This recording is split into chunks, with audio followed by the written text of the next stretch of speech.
د الله په نوم چې ډیر زیات مهربان پوره رحم لرونکی دی. له تا څخه د انفال یعنی د ولجې د مالونو په باب پوښتنه کوي.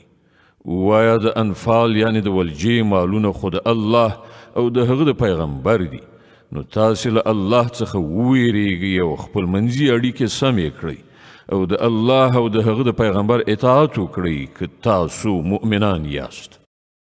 ریښتینی مؤمنان خو هغه دي چې د هغو زړونه د الله د یاد په اورېدلو لړزیږي او کله چې د هغو په وړاندې د الله آیاتونه لوستل کیږي نو د هغو ایمان زیاتیږي او هغوی په خپل رب باندې اعتماد لري.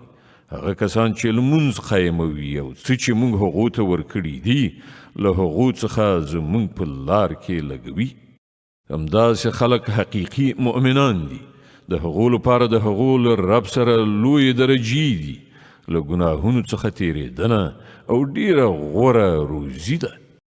د دې ولجې د مالونو په باب هم همغسې صورت رامنځته کیږي لکه څنګه چې په هغه وخت کې رامنځته شوی و چې کله ستا رب ته له حق سره له خپله کوره ویستلی وي او له مؤمنانو څخه د یوې ډلې لپاره دا ډیره بده برېښېدله.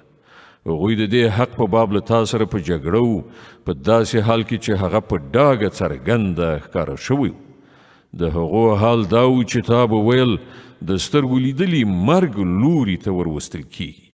یاد کړئ هغه وخت چې الله له تاسې سره وعده کوله چې له دو ډلو څخه به یوه تاسې ته په لاس درشي. تاسې غوښتل چې کمزوري ډلې دې په لاس درشي، خو د الله اراده دا وه چې په خپلو لارښوونو سره حق ثابت وښي او د کافرانو بیخ وباسي تر څو چې حق ثابت شي او باطل پاتې شي.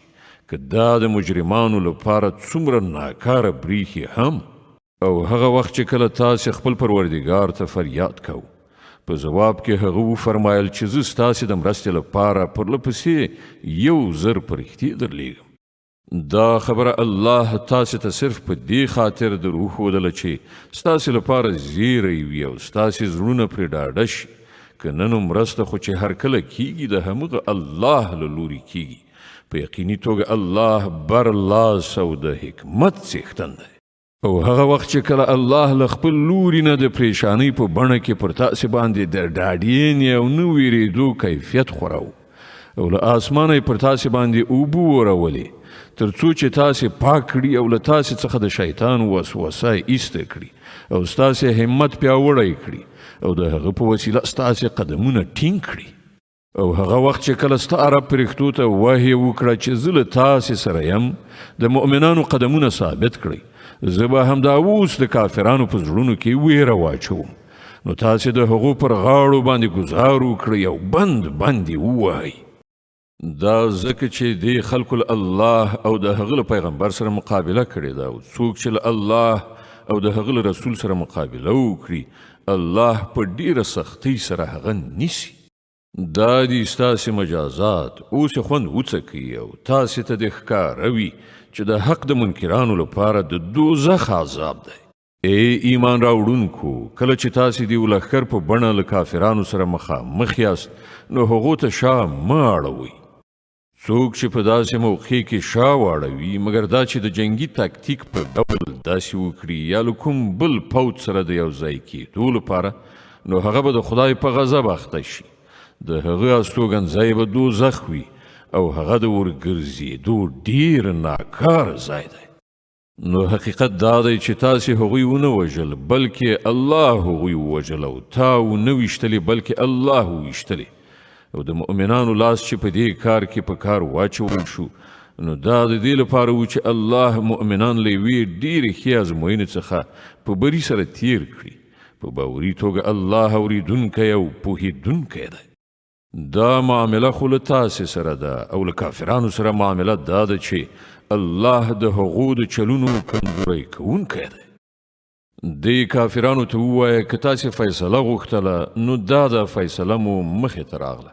اوس که منع شئ نو همدا ستاسې لپاره ډیره ښه ده، او که بیا وګرځئ او همغه حماقت تکرار کړئ نو موږ به هم همغه سزا تکرار کړو او ستاسې ډله که هر څومره زیاته هم وي ستاسې په درد به ونه شي خوړلی. الله د مؤمنانو ملګری دی. ای مؤمنانو، د الله او د هغه د پیغمبر اطاعت وکړئ او د حکم له اورېدو نه وروسته له هغه څخه غاړه مه غړوئ. د هغو خلکو په شان مه کیږئ چې هغو وویل چې موږ واورېدل په داسې حال کې چې هغوی نه اوري. په یقیني توګه د خدای په نزد د ساککانو ډیره بده نه وه هغه کاڼه ګونګیان خلک دي چې له پوهې نه کار نه اخلي. که الله دا ګڼلی وای چې په دوی کې یو څه ښتوب هم شته نو ارومرو به یې دوی ته د اورېدو وس ورکړی و، خو له ښتوب نه پرته که یې دوی اورولي وای نو په بې اعتنایي سره یې ورڅخه مخ اړوه. ای ایمان راوړونکو، د الله او د هغه د پیغمبر بلنې ته لبیک ووایي چې کله پیغمبر تاسې ته د هغه شي په لوري بلنه درکړي چې تاسې ته ژوند بخښونکی دی او وپوهیږئ چې الله د انسان او د هغه د زړه تر منځه حایل دی او د همغه لوري ته به تاسې ورغونډ کړی شئ او له هغې فتنې څخه ځان وژغورئ چې د هغې ناوړه اغېزه به په ځانګړې توګه یوازې په هغو خلکو پورې محدوده پاتې نشي چې په تاسې کې چا ګناه کړي وي او وپوهیږئ چې الله سخت سزا ورکوونکی دی. هغه وخت در په زړه کړئ چې کله تاسې لږ وئ په ځمکه کې تاسې کمزوري ګڼل کېدئ، تاسې ویرېدلی چې خلک مو له منځه یونیسي، بیا الله تاسې ته د پناه ځای برابر کړ، په خپله مرسته یې ستاسې مټ قوي کړ او ښه روزي یې در ورسوله. ښایي چې تاسې شکر ویستونکي اوسئ. ای مؤمنانو، له پوهې او ادراک سره له الله او د هغه له پیغمبر سره خیانت مه کوئ، په خپلو امانتونو کې ټګي مه کوئ او وپوهیږئ چې ستاسې مالونه او ستاسې اولادونه په حقیقت کې د ازمویښت وسایل دي او له الله سره د اجر ورکولو لپاره ډیر څه دي. ای مؤمنانو، که تاسې له خدای وویریږئ نو الله به تاسې ته محک یعنی فرقان در په برخه کړي چې په هغه سره د حق او باطل تر منځه توپیر وکړي او ستاسې بدۍ به در څخه ایسته کړي او ستاسې قصور به درو بخي. الله لوی فضل کوونکی دی. هغه وخت هم د یادونې وړ دی چې د حق منکرانو ستا په خلاف دسیسې جوړولې چې تا بندي کړي یا دې ووژني یا دې له وطنه وشړي.